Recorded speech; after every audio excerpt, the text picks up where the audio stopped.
భగవద్బంధులారా, నక్షత్ర మండలానికి అధిపతి అయిన సూర్యభగవానుడి వైభవాన్ని ప్రకాశింపజేసే ఆదిత్య హృదయంలోని విషయాన్ని తెలుసుకునే ప్రయత్నంలో ఉన్నాము. ఇంతవరకు 21 శ్లోకాలు, వాటి అర్థాలు తెలుసుకున్నాము. అందులో భాగంగా 47 ఆదిత్య పర్యాయ నామాలు, 34 నమస్కార నామాలు తెలుసుకునే ప్రయత్నం చేశాము. ఈ ఆదిత్య హృదయంలోని 22, 23, 24వ శ్లోకాలు ఆదిత్య క్రియా విభూతి అంటే ఆదిత్యుడు చేసే విశిష్టమైన కార్యాల వైభవం ప్రకాశింపజేస్తారు అగస్త్యుల వారు. ఈ ఆదిత్య హృదయంలోని 22వ శ్లోకము నాశయత్యేష వైభూతం తమేవ సృజతి ప్రభు పాయత్యేష తపత్యేష వర్షత్యేష గభస్తిభిః. నాశయత్యేష వైభూతం, భూతములని నశింపజేస్తాడు అని అర్థం. సృష్టి స్థితి లయం అనే 3 విషయాలలో మూడవదైన లయమే ఇక్కడ నాశనక్రియ అని అర్థం. ఈ సృష్టి స్థితి లయములు అనేవి పరమాత్మకి ఒక క్రీడ లాంటిది. అందులో నాశనం అంటే కర్మఫలం అయిపోతే అప్పుడు ముక్తిని ఇచ్చే స్థితి ఇక్కడ నాశనం చేయడము అని అర్థం. ఆ దృష్టిలో చూస్తే అది కూడా భగవద్ అనుగ్రహమే అని అర్థమవుతుంది. తమేవ సృజతి ప్రభు, ఆ నశించిన ప్రాణిని మళ్ళీ అదే పరమాత్మ సృజిస్తున్నాడు. ఎందుకలాగా అంటే పుట్టిన జీవి మళ్ళీ ప్రయత్నం చేసి పరమాత్మని చేరే మార్గాన్ని వెతుక్కుంటూ ముందు జన్మలలోని కర్మఫలితం అనుభవిస్తూ నెమ్మదిగా సర్వకర్మల నుండి విముక్తికి ఒక అవకాశం ఇవ్వడము పుట్టడంలో ఉన్న అర్థం. దీనినే పూర్వాచారులు జనన మరణ చట్రము అని అంటారు. కర్మ సిద్ధాంతంలో 5 పుణ్యాలు 5 పాపాలు ఉంటే 5 - 5 0 అవ్వదు.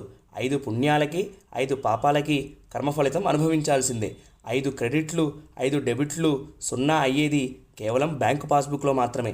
ఆధ్యాత్మిక ప్రపంచంలో అందుకే man is born to learn how not to be reborn again అని అంటారు. అంటే పుట్టినవాడు మళ్ళీ పుట్టకుండా తెలుసుకోవడం కోసమే అని అర్థం. ఇవేవి ఒకరోజు 2 రోజుల్లో అయ్యే పనులు కాదు. అలాగే 1 సంవత్సరము 2 సంవత్సరాలలో అయిపోయే విషయాలు కూడా కావు. కానీ ఎప్పటికైనా ఆ ప్రయత్నం మొదలు పెట్టండి అని అంటారు పూర్వాచారులు. దానికి మొదటి మెట్టు శ్రవణం, గ్రంథపఠనం. ఇవి చేయడం వల్ల పరమాత్మ మీద భక్తి, ఆయన్ని చేరాలి అనే కోరిక మొదలవుతాయి. అప్పుడు పరమాత్మ ఒక ఆచార్యుణ్ణి, భాగవతోత్తముల్ని దొరికేలాగా చేస్తాడు. ఏష గభస్తిభిః పాయతి, శుష్కింప చేస్తాడు అని అర్థం. జీవుల శరీరాలలోని ధాతువుల శక్తి తగ్గి ఎండిపోవడం అనేది ఆదిత్యుడి వల్లనే అని అర్థం. ఏష గభస్తిభిః తపతి, నదులలో సముద్రాలలో ఉన్న నీరుని తన వేడి కిరణాల ద్వారా ఎండేలాగా చేసే కార్యం ఆదిత్యుడిదే అని అర్థం. ఏష గభస్తిభిః వర్షతి, తన కిరణాల ద్వారా వర్షించి పంటలు పండేలాగా చేస్తాడు. దానివలన ప్రాణులకి అన్నం లభిస్తోంది అని అర్థం. ఈ 3 కలిపి చూస్తే సర్వభూతాని కౌంతేయ ప్రకృతిం యాంతి మామికాం కల్పక్షయే పునస్తాని కల్పాదో విసృజామ్యహం అని అంటాడు గీతాచార్యుడు 9వ అధ్యాయంలో. కల్పం చివరిలో నేనే ఈ సృష్టిని వెనక్కి లాగి మళ్ళీ ఇంకొక కల్పం ప్రారంభమయ్యే సమయంలో ఈ సృష్టిని సృజిస్తాను అని అర్థం. ఒక కల్పము అంటే 14 మన్వంతరాలు. అందులో ఇప్పుడు మనం 7వ మన్వంతరమైన వైవస్వత మన్వంతరంలో ఉన్నాము. ఆ వైవస్వత మన్వంతరంలో 28వ మహాయుగంలోని కలియుగంలో ఉన్నాం. అంటే ఇంకా 43 మహాయుగాలు ఉన్నాయి ఈ వైవస్వత మన్వంతరంలో. ప్రతి మహాయుగంలోనూ కూడా కృత, త్రేత, ద్వాపర, కలియుగాలు వస్తూనే ఉంటాయి. కలియుగానికి ఆయుర్దాయం 4,32,000 సంవత్సరాలు. అందులో కేవలం 5,126 సంవత్సరాలు మాత్రమే అయ్యింది ఇప్పటి వరకు. రామావతారము స్కాంద పురాణం ప్రకారం అయితే 12వ మహాయుగంలో జరిగింది. కృష్ణావతారము ఈ 28వ మహాయుగంలోని ముందు జరిగిన ద్వాపర యుగంలో జరిగింది. కాలాన్ని చక్కగా హెచ్చుతగ్గులు లేకుండా పరమాత్మ నడిపిస్తూ ఉంటాడు కాబట్టి ఆయన్ని జగన్నాటక సూత్రధారి అని అంటాం. ఈ ఆదిత్య హృదయంలోని 23వ శ్లోకము ఏష సుప్తేషు జాగర్తి భూతేషు పరినిశ్చితః ఏష చైవాగ్నిహోత్రం చ ఫలం చైవాగ్నిహోత్రినాం. ఏష సుప్తేషు జాగర్తి భూతేషు పరినిశ్చితః, సర్వభూతంలో నిద్రిస్తున్నప్పుడు వారి శరీరాలలో అంతటా వ్యాపించి పరమాత్మ మేల్కొని ఉంటాడు అని అర్థం. మనం పడుకున్నప్పుడు కూడా మన శరీరంలోని గుండె, మెదడు, రక్త ప్రసరణ అవన్నీ జరుగుతూనే ఉంటాయి. అది ఆదిత్యుడి వల్లనే అని ఇక్కడ అగస్త్యుల వారి భావన.